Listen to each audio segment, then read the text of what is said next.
Hello दोस्तों, ठोस अवस्था नामक इस वीडियो लेक्चर में एक बार फिर से मैं आप सभी का बड़े तहे दिल के साथ स्वागत करता हूं। दोस्तों, पिछले कुछ दिनों से वीडियो नहीं आ पाई, इसके लिए हम क्षमा चाहते हैं। कुछ प्रॉब्लम्स की वजह से हम वीडियो नहीं ला सके, इसके लिए I am very very very sorry. आज हम स्टार्ट करने वाले हैं ठोसों में चुंबकीय गुण। ठोसों में चुंबकीय गुण, देखो क्या होता है। पदार्थों को उनके चुंबकीय गुण के आधार पर 5 वर्गों में बांटा गया है। ठीक है, वो देखेंगे कौन कौन। अंग चुंबकीय ठोस, प्रतिचुंबकीय ठोस, लौह चुंबकीय ठोस, प्रतिलौह चुंबकीय ठोस पदार्थ या ठोस, फैरी चुंबकीय पदार्थ। ठीक है, इनको हम एक एक करके समझेंगे। उससे पहले कुछ छोटी छोटी चीजों पे हम बात करेंगे। क्या है, ठोस जो होते हैं, कोई भी पदार्थ है तो क्या कह रहा है, पदार्थों में चुंबकीय गुण इलेक्ट्रॉनों के कारण उत्पन्न होते हैं। देखो, कोई भी पदार्थ है तो उनमें चुंबकीय गुण, हमने क्या कहा था पिछले वीडियो में, विद्युतीय गुण और पढ़ा था। उसमें विद्युतीय गुण क्या था, उनमें भी इलेक्ट्रॉन अयुग्मित मतलब मुक्त इलेक्ट्रॉन के कारण उसमें हमें विद्युतीय गुण देखने को मिल रहा था। इसी प्रकार इसके अंतर्गत जो चुंबकीय गुण है वो क्या होगा, इलेक्ट्रॉनों के कारण उत्पन्न होता है। ठीक है, चलिए इसको हम समझते हैं। जैसे मान लो एक S कक्षक होता है, ठीक, P कक्षक होता है, D कक्षक होता है, F कक्षक होता है।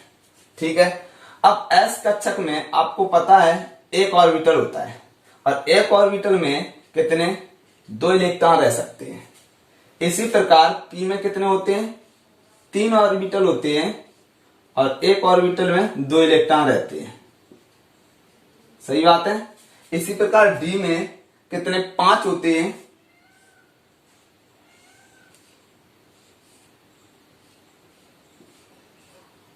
इसी प्रकार F में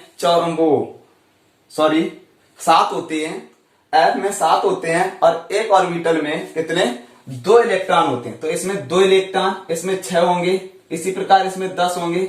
इसमें जब 7 ऑर्बिटल होंगे तो उसमें कितने, 14 इलेक्ट्रॉन होंगे कि नहीं होंगे, ये बात। तो अब देखो, किसी भी कक्षक में जो 2 इलेक्ट्रॉन होते हैं तो उसमें एक इलेक्ट्रॉन क्या करता है, घड़ी की दिशा में गति करता है और एक इलेक्ट्रॉन घड़ी की विपरीत दिशा में। ठीक है, अब देखो मान लो इलेक्ट्रॉन चक्कर कर रहे हैं। किस प्रकार, एक तो ये घड़ी की दिशा में जा रहा है ऐसे, और एक जो है ये घड़ी की विपरीत दिशा में ऐसे चक्कर कर रहा है।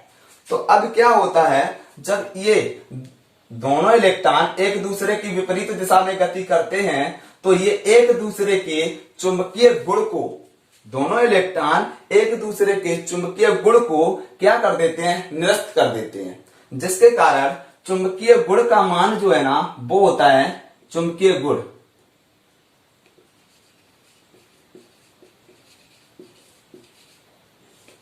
चुंबकीय गुण का जो मान है 0 आता है।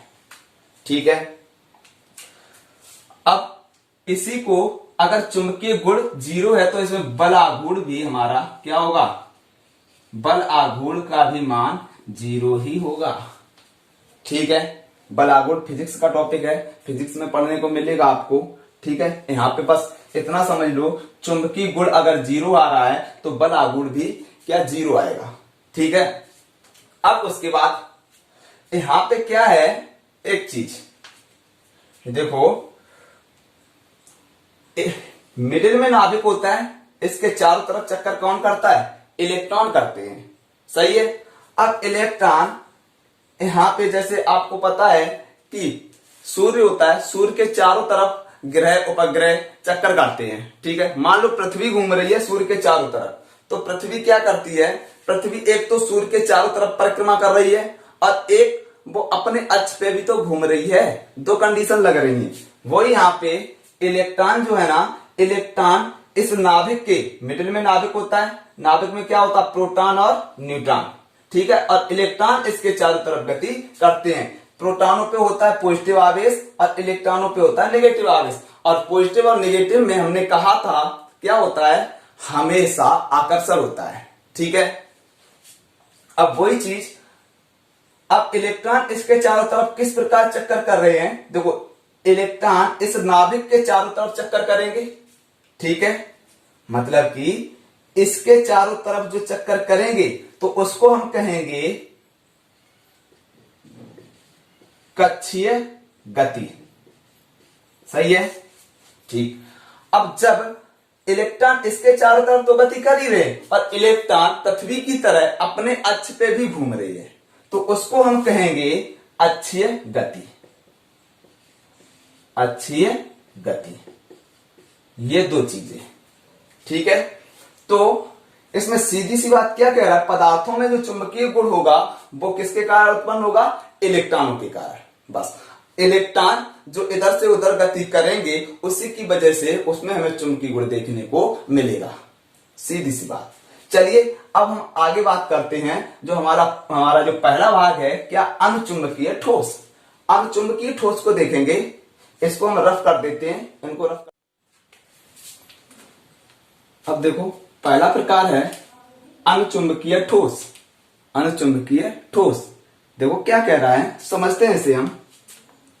वे ठोस पदार्थ जिन्हें चुंबकीय क्षेत्र में रखने पर वे दुर्बल रूप से आकर्षित होते हैं, परंतु चुंबकीय क्षेत्र को हटा लेने पर वे अपना चुंबकत्व खो देते हैं।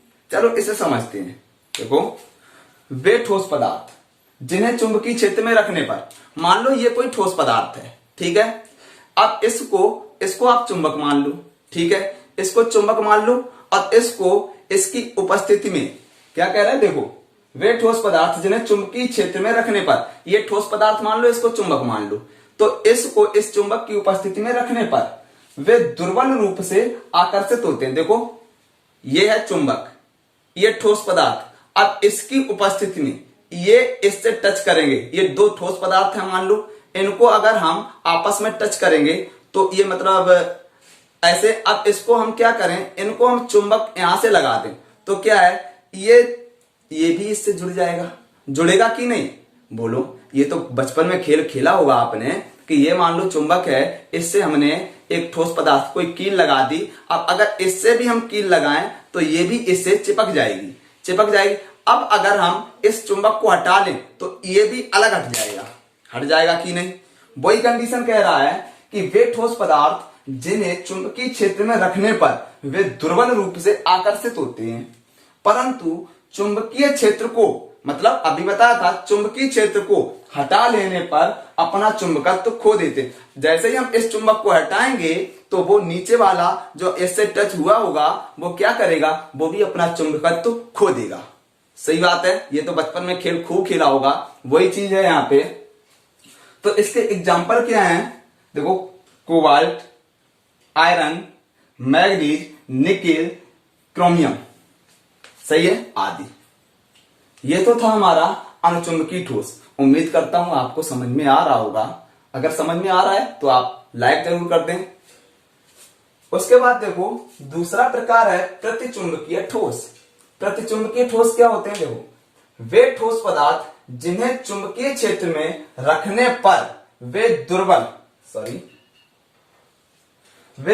रूप से क्या होते हैं, प्रतिकर्षित। इसमें क्या था, दुर्बल रूप से आकर्षित होते हैं, एक दूसरे की तरफ आकर्षित होते हैं। इसमें क्या है, वे दुर्बल रूप से प्रतिकर्षित, मतलब अलग अलग, कमजोर रूप से प्रतिकर्षित, एक दूसरे से अलग अलग हो रही है।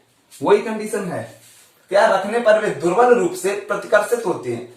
ऐसा व्यवहार इसलिए दर्शाते हैं क्योंकि इनमें सभी इलेक्ट्रॉन क्या होते हैं, युग्मित होते हैं। ये चीज देखो, एग्जाम्पल है hydrogen positive, lithium positive, Be barium 2 positive, fluorine 1 negative, zinc 2 positive आदि। देखो समझो, मान लो लिथियम लिया हमने, ठीक है, लिथियम का परमाणु क्रमांक कितना, 3 होता है, तो इसका इलेक्ट्रॉनिक विन्यास क्या होगा, आप बाउ नियम से देखो 1s। अगर ये इलेक्ट्रॉनिक विन्यास ना बनाना आता हो आप हमें बता देना, आप वीडियो जो कमेंट बॉक्स में करके बता देना, तो हम आपको क्या करेंगे, इस पे एक सेपरेट वीडियो बनाएंगे इलेक्ट्रॉनिक विन्यास पे और अच्छे से समझाएंगे। अभी हम यहाँ पे यही बात कर रहे हैं कि क्या हो रहा है, इसको समझाने की कोशिश कर रहे हैं। देखो लिथियम का इलेक्ट्रॉनिक विन्यास होगा 1s2, उसके बाद 2s1। 3 इलेक्ट्रॉन है, 2 और 1 3, 2s1।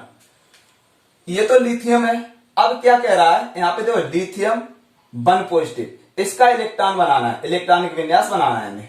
देखो यहाँ पे क्या बातम कक्ष s है, तो s में एक ऑर्बिटल होता है, एक ऑर्बिटल में 2 इलेक्ट्रॉन होते हैं, लेकिन इसके पास एक है, तो ये अभी क्या है, अयुग्मित है।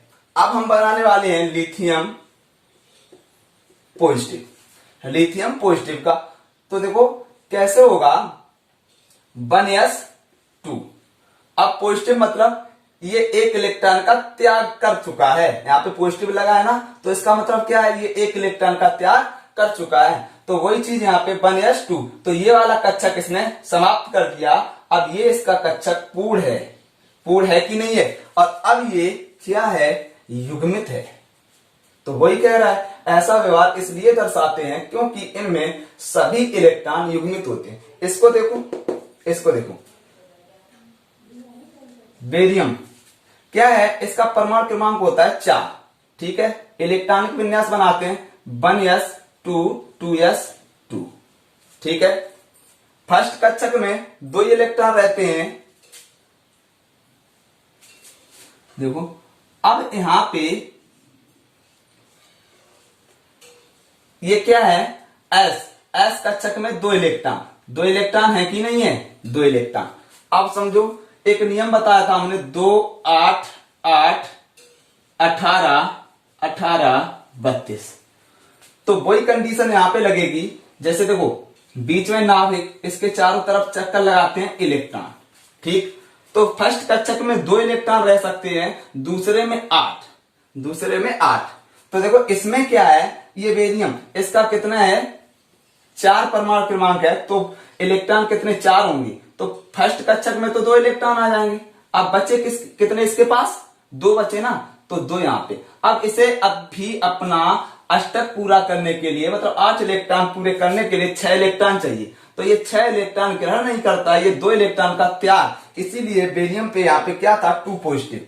तो यहाँ पे ये इसने 2 इलेक्ट्रॉनों का त्याग कर दिया, इसलिए बेरियम 2 पॉजिटिव। अब इसका इलेक्ट्रॉन देखेंगे, इलेक्ट्रॉनिक मतलब 2 इलेक्ट्रॉन त्याग कर चुका है, तो अब इसका इलेक्ट्रॉनिक विन्यास देखेंगे तो क्या होगा, 1s2।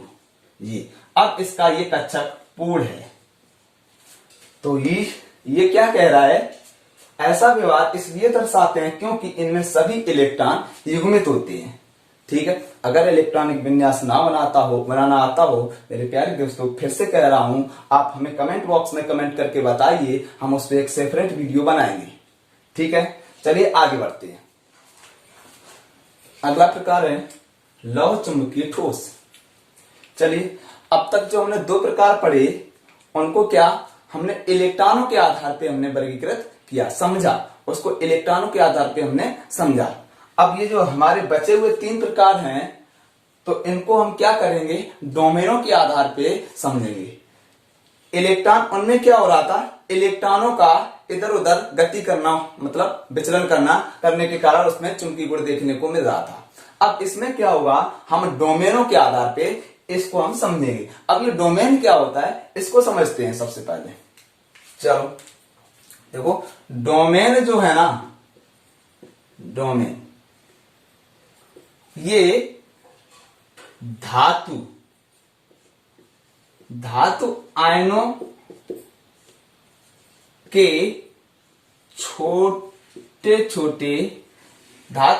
छोटे छोटे खंडों का समूह होता है।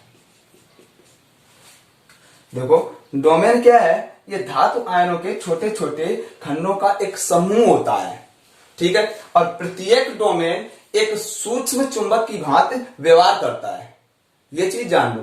फिर से जो डोमेन है, ये धातु आयन, जो धात्विक आयन होते हैं, उनका जो छोटे छोटे खंड होते हैं, छोटे छोटे खंड, उनका एक समूह होता है, वो क्या कहलाता है, हमारा डोमेन, ठीक है। और प्रत्येक डोमेन जो है वो क्या, एक सूक्ष्म चुंबक की भांति व्यवहार करता है, इतनी बात, ठीक है। चलो अब इसको देखते हैं हम।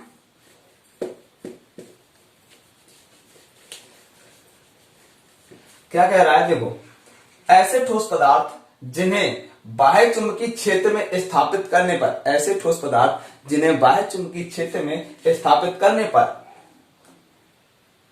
प्रबल रूप से वे प्रबल रूप से आकर्षित होते हैं तथा चुंबकीय क्षेत्र को हटा लेने पर भी वे स्थायी चुंबकत्व दर्शाते हैं। चलो इसे समझो। बचपन में आपने क्या एक खेल खेला होगा, खेल वो है, इंटरेस्टिंग है। देखो एक चुंबक होती है और चुंबक को आप धागे में बांध के फिर उसे क्या करते हो, जमीन में ऐसे रगड़ते हो ऐसे, तो उसमें क्या होता है, बहुत ही छोटे छोटे छोटे छोटे बारीक से उसमें कण एकत्रित हो जाते हैं, कण एकत्रित हो जाते हैं। अब उन कणों को आप क्या करिए, उस चुंबक से अलग कर लीजिए। अब जब वो कण चुंबक से अलग हो जाते हैं तब भी उन जो वो कण थे छोटे छोटे, उनमें तब भी हल्का हल्का क्या चुंबकीय गुण बना रहता है। वही कंडीशन लग रही है यहाँ पे। क्या हो रहा है, देखो ऐसे ठोस पदार्थ जिन्हें बाह्य चुंबकीय क्षेत्र में स्थापित करने पर वे प्रबल रूप से आकर्षित होते हैं तथा चुंबकीय क्षेत्र को हटा लेने पर भी वे स्थायी चुंबकत्व दर्शाते हैं। उम्मीद करता हूं समझ में आया होगा आपको। इसका एग्जाम्पल क्या है, निकिल, कोबाल्ट, आयरन आदि। फिर से चुंबक को आपने जमीन में कढ़ेरा, रगड़ा, उसमें क्या हुआ, छोटे छोटे कण एकत्रित हो गए। अब छोटे छोटे कण उसमें जो एकत्रित हो गए, अब उनको क्या कीजिए, अलग, उस चुंबक से अलग कर लीजिए। अब जैसे ही उसको हमने अलग किया तो वो आपस में तब भी चिपके रहते हैं, मतलब कि उनमें क्या चुंबकत्व बना रहता है, चुंबकीय गुण बना रहता है। वही कह रहा है कि क्षेत्र को, चुंबकीय क्षेत्र को हटा लेने पर भी वे स्थायी चुंबकत्व दर्शाते हैं। ठीक है, आगे अगला प्रतिलौह चुंबकीय पदार्थ। देखो इन ठोस पदार्थों की संरचना लौह चुंबकीय ठोस पदार्थों के समान होती है। लौह चुंबकीय हम पढ़ चुके हैं। इन ठोस पदार्थों की संरचना लौह चुंबकीय ठोस पदार्थों के समान होती है, परंतु इनके डोमेनों का विन्यास एक दूसरे के विपरीत दिशा में होता है। देखो क्या है, मान लो इसमें छोटे छोटे इलेक्ट्रॉनों का समूह है। ठीक है, इलेक्ट्रॉनों का समूह, तो ये क्या बन गया, डोमेन। इसी प्रकार इसमें भी धात्विक आयनों का समूह है। इसी प्रकार इसमें भी धात्विक आयनों का समूह है, तो एक ये डोमेन बन गया। तो इस प्रकार धात्विक आयन जब आपस में मिलते हैं, एक समूह बनाते हैं, तो क्या डोमेन बनता है। तो अब बढ़ते हैं हम आगे। क्या कह रहा है, परंतु इनके डोमेनों का विन्यास एक दूसरे के विपरीत होता है। चलिए मान लो एक ये डोमेन है, एक ये डोमेन है, एक ये डोमेन, इस प्रकार एक दूसरे के विपरीत होता है। देखो ये इसके विपरीत, ये इसके विपरीत, ये इसके, मतलब कि इनके डोमेनों का विन्यास एक दूसरे के विपरीत होता है। फिर क्या कह रहा है, जिससे वे एक दूसरे के चुंबकीय आघूर्ण को निरस्त कर देती है।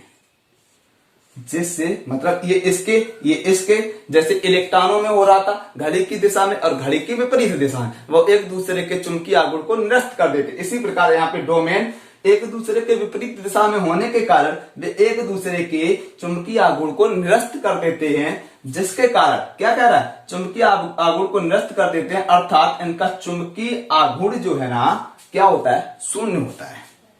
एग्जाम्पल देखो, मैग्नीज ऑक्साइड, कोबाल्ट ऑक्साइड, ठीक है, फेरिक ऑक्साइड और ये फेरस ऑक्साइड, ठीक है, आदि। ये इनके एग्जाम्पल है। उम्मीद करता हूं आप लोगों को समझ में आ रहा होगा। ठीक है, आगे है लास्ट और अंतिम प्रकार हम देखने वाले हैं, इसको हम रफ करते हैं। चलिए अब देखते हैं पांचवा और अंतिम प्रकार। ये क्या है, फेरी चुंबकीय पदार्थ। देखो इन ठोस पदार्थों की संरचना भी लौह चुंबकीय के समान ही होती है, परंतु इनके डोमेनों का विन्यास एक दूसरे के विपरीत व असमान होता है। देखो एक दूसरे के विपरीत,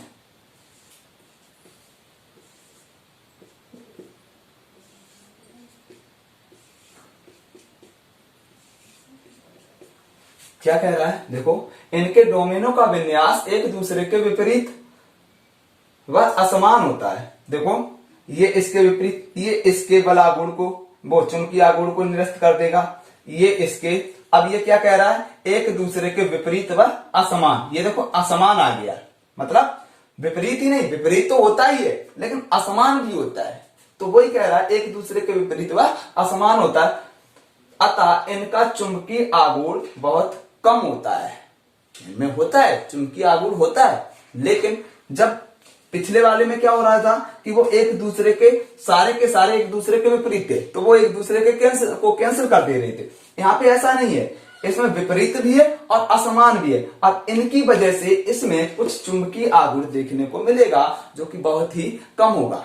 इसका एग्जाम्पल है मैग्नेटाइट Fe3O4, प्यारा एग्जाम्पल है, इसको याद रख लो आप। अब देखो मेरे प्यारे दोस्तों, नेक्स्ट वीडियो जो है वो हम आपके लिए लेके आएंगे, किसके लिए, जो कि आपका 30% सिलेबस जो है उसे कम किया गया है। आप सभी को पता है जो 30% सिलेबस जो है उसे कम किया गया है, उस पे हम लेके आएंगे कि इसमें क्या रखा गया है, आपकी जो केमिस्ट्री है इसमें क्या रखा गया है और क्या हटाया गया है, उस पे हम वीडियो लेके आएंगे। और हाँ, इस वीडियो में आज के लिए बस इतना ही।